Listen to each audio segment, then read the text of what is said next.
My name is Ricardo. I print, design, and run Satan's Spahn, do the devil's business. I never really listened to that much punk growing up. I wasn't really into like the punk stuff, but I do remember like in like ninth grade, I had like this stereo, and I just used to get some CDs. I don't really have any cassettes, but I used to get like CDs that my older cousin gave me. She like turned Christian, and she gave me like a big like Xerox box full of like CDs and stuff.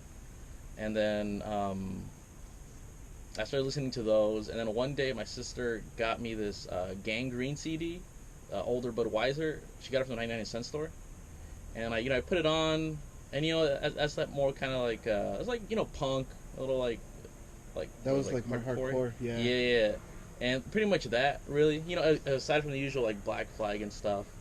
But I never really went deep into punk up until COVID happened, and then I took notice that a lot of local bands were coming up. I saw a lot of shows popping up at the Harbor City Skate Park or at Peck Park and stuff, and that's when I kind of just oh, and also Wilmington with those early like Wilmington things, the skate park.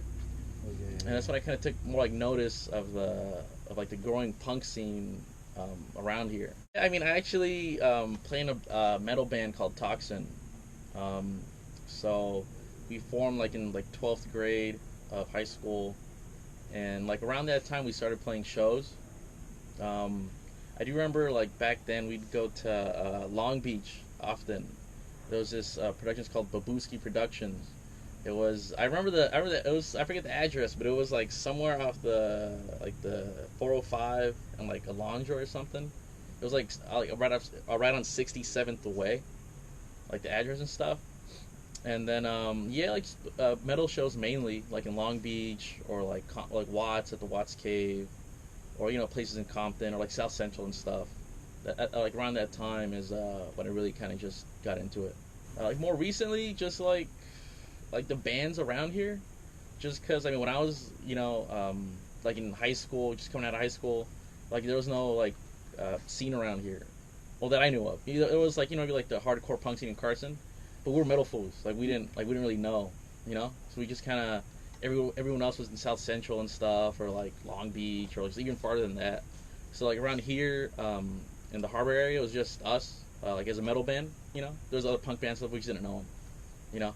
But just like seeing everybody kind of just do shit for themselves, like set up their own shows here at the park, or everybody just comes together for like a Peck Park show, or a Harbor City Skate Park show, or a fucking Wheelmas SummerSlam show. Like that's tight, dude. That's what I wanted when I was like 18, 19, 20. Just like for people to just come together and just do shit for themselves, not just wait around for some promoter from South Central or like Long Beach to like hit you up and give your band a chance. Just more just like do shit yourself, dude. Fucking just do shit yourself. Why wait for somebody, dude? And that's why I print here, dude. Fucking, I could just, for some time, or like at one point, I was like, I don't want to fucking, when I was kind of really starting, Yeah. like printing back here, I was like, fuck, I need a better space. I can't function in the space, But then one day I was like, fuck it. I mean, it's all I got. I just don't like, quote unquote, working for the man.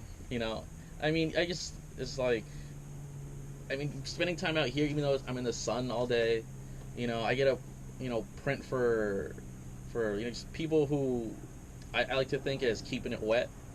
Like in the screen printing and stuff, like in some inks, like water-based inks and stuff like that, you have to what's called is keep the screen wet, or just keep the screen flooded. So like you see the design and stuff right here, like with some inks, if you're printing like a shirt or something, like a water-based ink or like a poster or something, if you leave the ink not covering the design for a while, it'll dry up.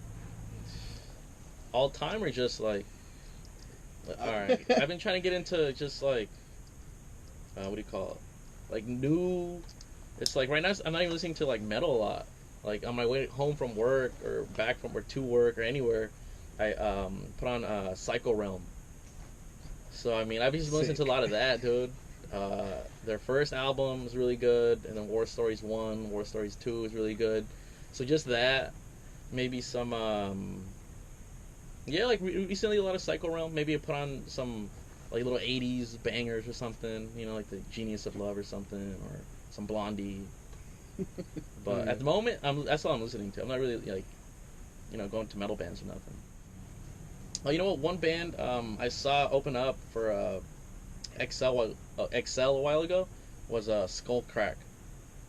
Yeah, they're really good live, real good songs, real fucking badass show. The first time I saw PowerTrip was at the Terragram, or I think it was a Terragram. I think yeah, it was a Terragram.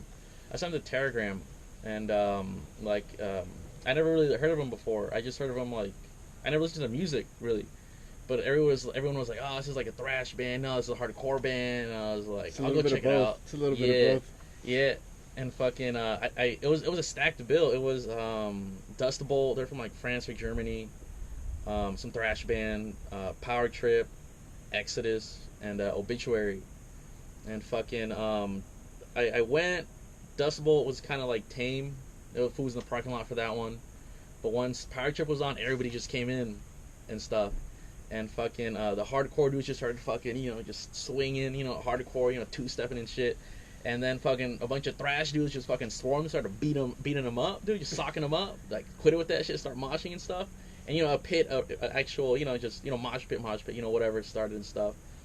And yeah, I was just in there for a little bit, and then I was wearing my Vans, and they were like from right here, they were already like separated and stuff. So it was kind of just like a little like separation. You know how Vans get. It was like that, and then somewhere throughout that pit, somebody stepped on my shoe or something, and the whole thing just like came off like halfway. So I'm like, all right, I gotta step out of the pit. So I was thinking what to do because I was like, Exodus is next, and I can't just run around flapping my little fucking sole everywhere. So I went over to the door guy. I was like, hey, can I go get some other pair of shoes? Like I showed him, like, hey, like my truck's like right there. He's like, nah, can't you go out? And I'm like, fuck. So then I went to the merch people to get some tape. And then everybody said no, but the Exodus merch lady, she gave me some tape. I was rolling it on there, on the toe, trying to keep it together. Bands play better. Yeah. I mean, it's understandable. I mean, when I, 2020, I think, all the local bands were just, like, younger, just, like, out of high school or something.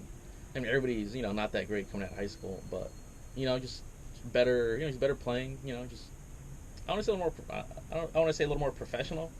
But just more, just like solid, just like on it. More practice. You can tell everybody's been putting in the work in. When people bend posters or fold posters, I print. I just want to tell everybody, hey, don't fold, don't put it in your pocket, dude. Don't give it. If you're gonna go in the pit, give it to your homie, dude. He'll hold on to it. Or you just leave it at the table or something. Write your name on the back and ask somebody to hold it. I mean, at festivals where I print the posters, and I've been there to just to like hand them out or something or sell them and stuff. We hold on to them for people. Hey, just come back after the show. We got you. We'll write your name on the back. But, don't fold posters, dude. Especially the ones I print on nice paper. Don't fold those. Frame them up. That design right there.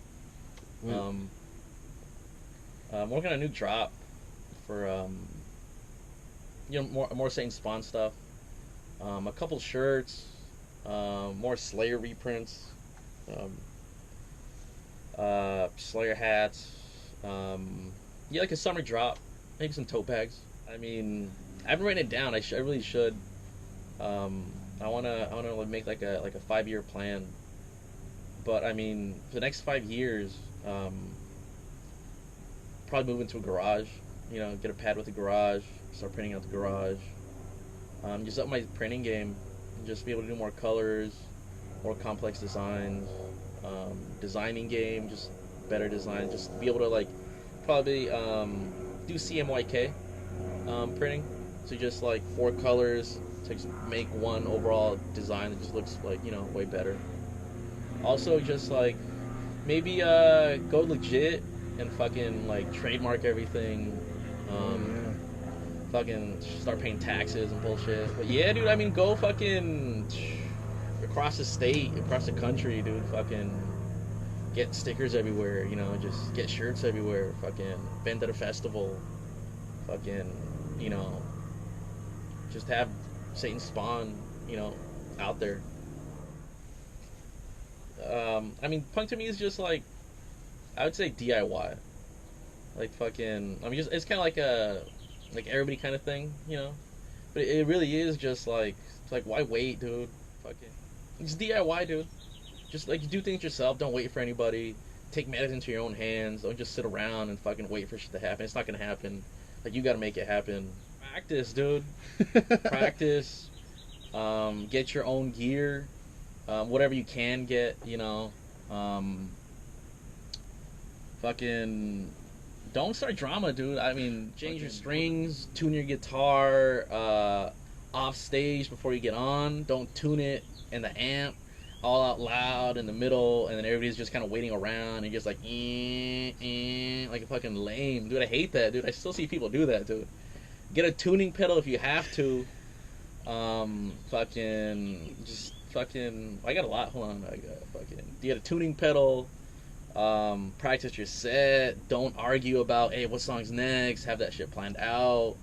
Just be a little more professional from the get go, dude. Just cause, well, you know, main pet peeve is, another one's just like, hey, don't tune your fucking guitar on stage, dude. I still see my homies doing that, dude. I still see them, and it's annoying. Yeah, just like do what you DIY. Just do what you can. I mean, you don't gotta fucking, you know, have the best shit from the get go. Yeah, I mean, for anybody that wants to screen print, don't get starter kits.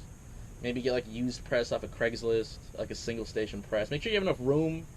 Make sure you kind of plan everything out. Don't get speedball. Fucking just visit your local fucking screen printing supply places. Talk to them. You know, talk to other people. If you're a person that knows, that's, you know, kind of knows about screen printing or even music for that matter. You know, if you're like a older person that plays music, you know, the punk scene or any metal scene or whatever. You know, don't fucking diss a little kid trying to fucking learn more. Sure, it's maybe annoying when they ask a bunch of questions, but, you know, just put foods in the right direction. You know, just tell them, hey, stay away from this. You know, practice, tune your shit beforehand. I'll do a big one. Just shout out to the whole South Bay Harbor area punk scene, music scene, artist scene, promoter scene. Anybody doing art in the Harbor area. I say that just because it's like, dude, back when I was like, you know, 18, 19, 17, 16, 20, like, I mean, I didn't know about the Carson hardcore punk scene and stuff. I mean, so it's just real cool that, you know, there's people, you know, just doing it now, like a bunch of people, a bunch of bands, you know, just doing, you know, their own one-off shows and stuff. So I find that real cool, dude. I didn't have that. I mean, we would rehearse at Coos in Pedro. Now it's called like Sound. Something. It's over off Beacon and 13th Street by the down the street from the post office. And that's all we had. But it was just older, you know, deathcore metal foods and stuff. And it's like, yeah, those dudes were off, you know, just doing other shit. And all we had was ourselves and, you know, some of the homies that bought us beer. But I mean, that's all we had. Like we didn't have like the opportunity to play at Peck Park with anybody giving a fuck or showing up, or play at the fucking dog park in Pedro with anybody giving a fuck and showing up. So just the fact that this whole thing kind of just exists now, like, that's real cool to me. Like, I didn't have that when I was coming up. So just props to everybody. Shout out to everybody doing it, you know, putting the Harbor area on the map. So now when you say, like, oh, you know, I'm from, you know, like, you know, the Harbor area, they're like, oh, is that like what part of Long Beach is that? And it's kind of just like, you know, or if you tell somebody, like, that's not even from LA, like, you're, like, out of state somewhere or something, and you tell fucking somebody, oh, like, I'm from, you know, like, the Harbor area, and they're like, where's that? Or like, I'm from the South Bay, like, oh, like over there by San Jose. Fucking, you know, shout out to everybody just putting the Harbor area on the map. So it's not just, oh, you know, it's over there in LA or by LA. It's kind of like starting to be its own thing, you know. My name is Ricardo. I print, design, and run Satan Spahn. Do the devil's business and pull up if you're thick.